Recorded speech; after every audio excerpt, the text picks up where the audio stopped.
Hola resistentes, ¿cómo están? Bienvenidos al canal, otra vez aquí Santiago. Y vean, les cuento que todos los videos que yo hago considero que son especiales, pues a todos les pongo mucho empeño, mucho cariño, mucha dedicación y los hago con mucho ánimo. Pero hay unos videos que sí me emociona mucho más que otros hacerlos, básicamente por el libro del que vaya a hablar en esa semana. Y el de esta semana me emociona particularmente porque es un libro de esos que ya es sin duda un clásico.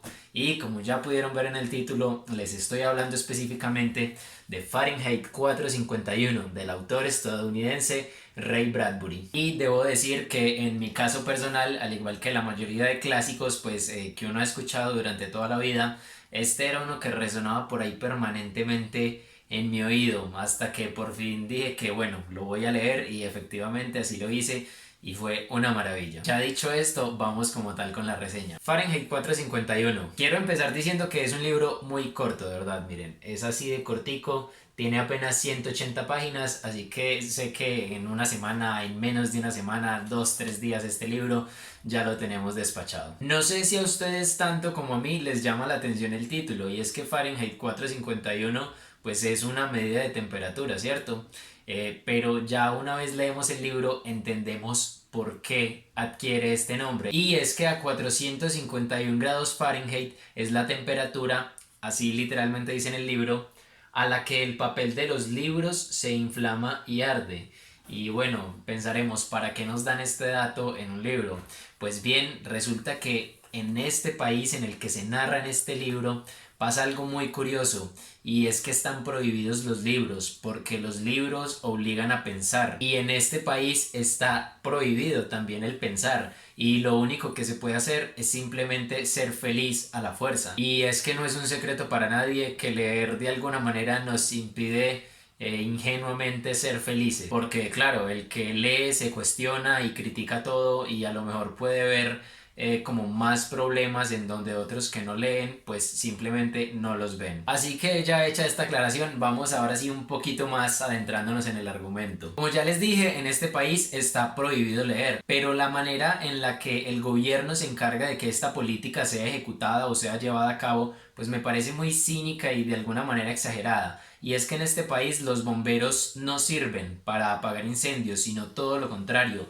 Los bomberos sirven para provocarlos, y específicamente para provocar incendios de libros, para provocar quemar libros. Y es que en este país no hay ninguna otra cosa que se pueda incendiar realmente, porque hace ya mucho tiempo que todas las casas fueron adaptadas como casas ignífugas. Esto quiere decir que son a prueba de fuego. Entonces, por ende, lo único que puede prenderse en llamas en este país pues son los libros. Y precisamente de esta brigada de bomberos lanzallamas es que vamos a conocer a nuestro personaje principal, un hombre llamado Guy Montag, que lleva pues ya varios años trabajando como bombero.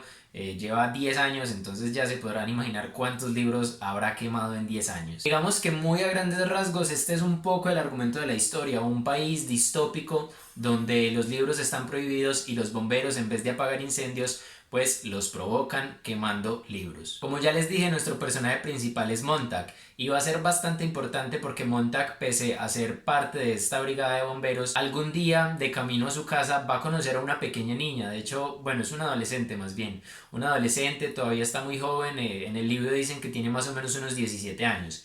Y la cosa es que esta chica va a ser también fundamental porque va a sembrar esa semilla de la duda que es tan importante y que hoy en día nuestra sociedad actual carece tanto en tantas cosas muchas veces. Pero bueno, ya me estaba desviando, así que mejor seguimos. Entonces sí, esta niña va a sembrarle a Montag esa semilla de la duda y de preguntarse por qué hace lo que hace y si lo que hace está bien o está mal. Y aquí con esta pequeña semilla que quedó, o con esta idea que quedó gestándose en la cabeza de Montag, pues va a desarrollarse como el conflicto de la historia.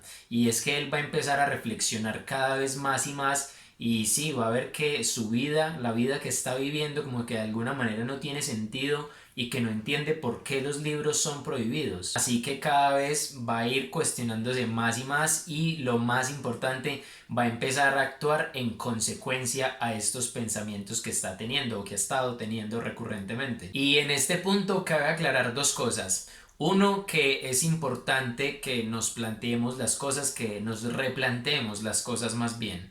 y dos, que llegue alguien o algún libro, alguna idea, una frase, una película, una canción, no importa, pues como que nos pegue ese empujón que necesitamos para entrar a replantearnos aún más esas cosas, porque a ver, Montag, a pesar de haber sido bombero tanto tiempo, ya 10 años, él sí a veces de vez en cuando tenía por ahí sus dudas, pero el haber conocido a esta muchacha que se llama Clarice McClellan específicamente, pues fue como el detonante, ese empujón que les digo, para que él definitivamente despertara de ese letargo en el que estaba y empezara pues a cuestionarse las cosas. Así que en este libro creo que el personaje más importante es esta muchacha, porque es la que crea la semilla de la duda, y de esta pequeña duda es que nace el conflicto del libro entero. Así que a lo que voy con esto es que si ustedes en sus vidas conocen a alguien que se parezca a esta niña, pues péguense un poquito más de esa persona, aprendan más de esa persona y escuchen más de esa persona cuando habla con ustedes, que a lo mejor y les puede hacer ver las cosas de una manera como ustedes de pronto no la habían contemplado. Ahora, por otra parte, les cuento que personalmente no puedo imaginarme, digamos, otra manera mejor de entretenimiento, por decirlo de alguna forma, que los libros, porque pues sí, leo por entretenimiento en cierta parte, otra parte lee por el disfrute, también por el conocimiento, tal vez por ser más culto, bueno, por simplemente adentrarse un poco más en la humanidad. Pero ahora me quiero centrar en esta categoría del entretenimiento, y es que los libros son mi entretenimiento principal, y si ustedes están acá en este canal de libros, pues probablemente les pase lo mismo o algo muy similar. Y a lo que voy con esto es que si no hay libros en este mundo, ¿cómo se entretiene la gente a la que antes les gustaba leer? Pues bien, la alternativa del gobierno fue simplemente inundar de pantallas todas las casas. Y no estoy hablando de una pantalla de un televisor o un televisor simplemente un televisor grande, un televisor pequeño, no. Estoy hablando de pantallas gigantes, monumentales, de tamaño de paredes enteras, y no solo una, sino que era muy común en este mundo, en este país, ver pantallas en las cuatro paredes de una habitación, todas de piso a techo. Entonces, esta es como la alternativa que el gobierno decidió dar de entretenimiento a sus habitantes. Pero la cosa es que estas pantallas en realidad lo único que hacen es como volver más ignorante a la gente y sumirlos cada vez más en un mundo que está lejos de ser lo real. Y aquí podemos ver una crítica directa pues a lo que nos venden los medios y a lo que vemos en las pantallas. Y en este libro es específicamente como orientado hacia la televisión, pues es lo único que había cuando Ray Bradbury escribió este libro. Pero pongamos este libro o situemos este libro, esta historia en nuestra época actual. Todos los días y todo el día estamos pegados de nuestras pantallas, no importa si es el celular, el computador o incluso también la televisión. Entonces este libro me pareció fundamental y muy vigente a pesar de haber sido escrito hace tantísimos años. Así que me pareció pues maravillosa esta crítica, y creo que de alguna manera esta vigencia misma del libro pues le da ese valor o le confiere ese valor de clásico a este gran libro. Por otra parte, cabe aclarar que Ray Bradbury es considerado como uno de los padres de la ciencia ficción y como uno de sus máximos exponentes. Y a ver, antes de leer el libro, pues yo ya estaba consciente de este dato, de que Bradbury es un genio de la ciencia ficción.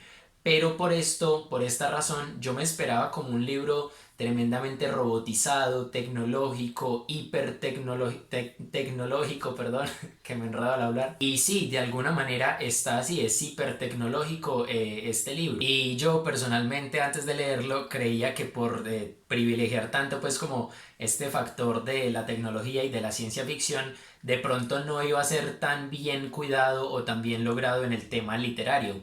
Pero me equivoqué, y menos mal me equivoqué, porque quedé maravillado con la forma de escribir de Ray Bradbury. De verdad que tiene una prosa bellísima, es una prosa preciosista, con un estilo increíble, y la verdad es que quedé maravillado, de verdad, esa es la palabra. Qué bien escribía este señor, porque además de que nos brinda un universo de ciencia ficción totalmente creíble, eso también me impresionó, que es un mundo totalmente creíble, nada nos parece raro, pues además escribe de una manera espectacular y también nos lleva por unas reflexiones bellísimas y muy valiosas a lo largo de todo el libro. Y esto sin duda fue uno de los mejores detalles que guardé de este libro conmigo, esa bellísima manera de escribir de Bradbury. De otro lado, algo que también me encantó de este libro es que es un libro que habla de libros.